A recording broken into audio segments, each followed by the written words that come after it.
morning, my crafty friends. It's Pamela. Welcome back to my channel. I wanted to share with you today these amazing, fabulous button charms that I made. I saw Sherry of Turquoise Dreaming making some, and I just had to do them. So this one I made all green because that's my favorite color, and I just love how it turned out. These are all really old vintage buttons, and I think they are just so adorable. So here's a green one. Here's one that's just, again, all vintage buttons, just a mixture of different colors.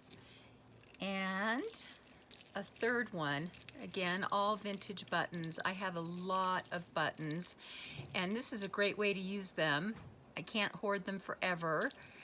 And so I wanted to share with you how to make them. It's really super easy, and anybody can do it. So I've got a little tray of buttons here, and this is just one of those little split key rings, you know, that you can open up and put keys on. And I just did a slip knot with some waxed linen thread, and I have 3 threads, and then when it's doubled there are 6 cords, and I made them a little bit longer so that it will accommodate putting the buttons on and tying the knots. And so that's really all you do. And so let's just get started. You just want to vary the sizes of the buttons, you know, so that they're not all the big buttons at the top and small buttons at the bottom. So here's a really cool one. Love this one.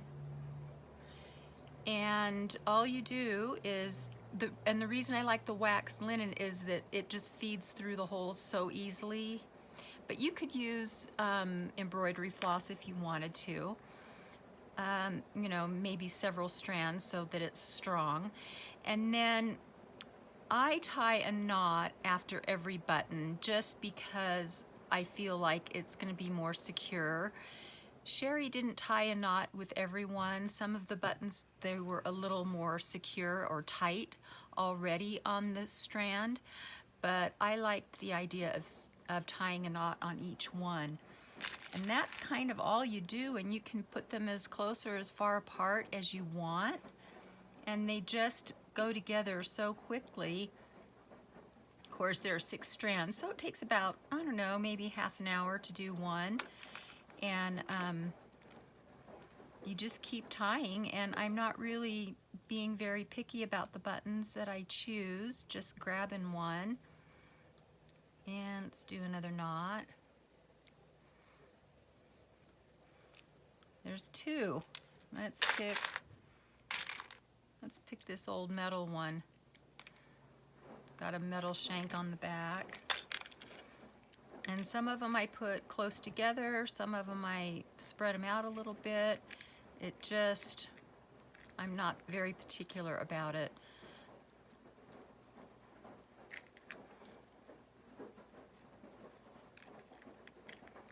So there's 3. And I think I get about 6 or 7 buttons on each strand. It just depends on how close I put them together. Now on the buttons that have holes, I just come up through the back and then down through the front, and I'll do like a diagonal across instead of right next to, but you could do either, doesn't really matter, and just slide it to the position you want it in and tie it off. Oops, I tied knot in the string, not in the I missed the other strand. Hang on. There's 4. Let's put this purple one on. They make great charms for the backs of junk journals, or any journal really, or even your purse if you wanted to put one on your purse. I love the sound they make. They're just kind of like a charm bracelet, you know? All the little tinkling and clattering noise from the buttons hitting each other. There's 5. What should we put on next? We got a green one.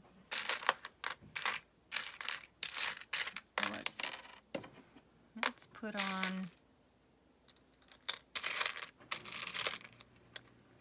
I want to save that one.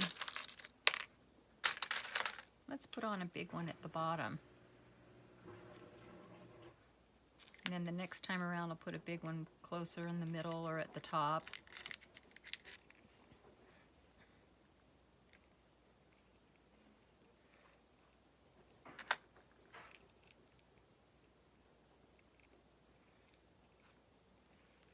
And that's all you do. There's one strand, so just have 5 more to go.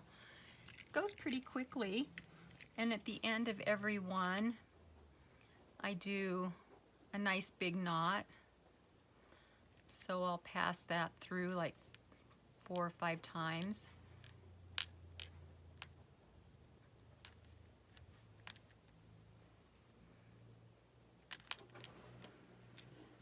And then just pull it.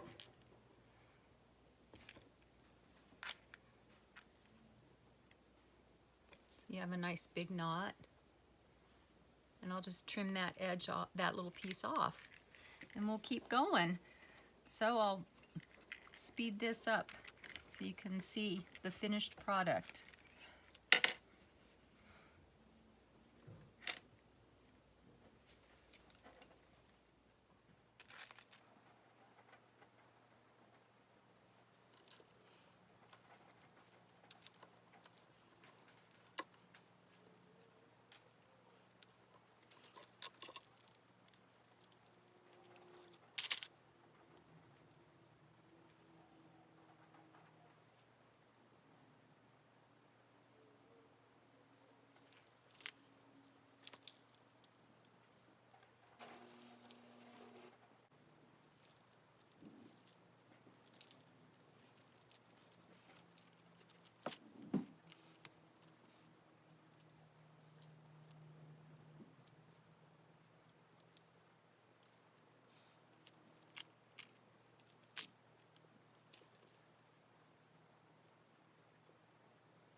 Another great button charm.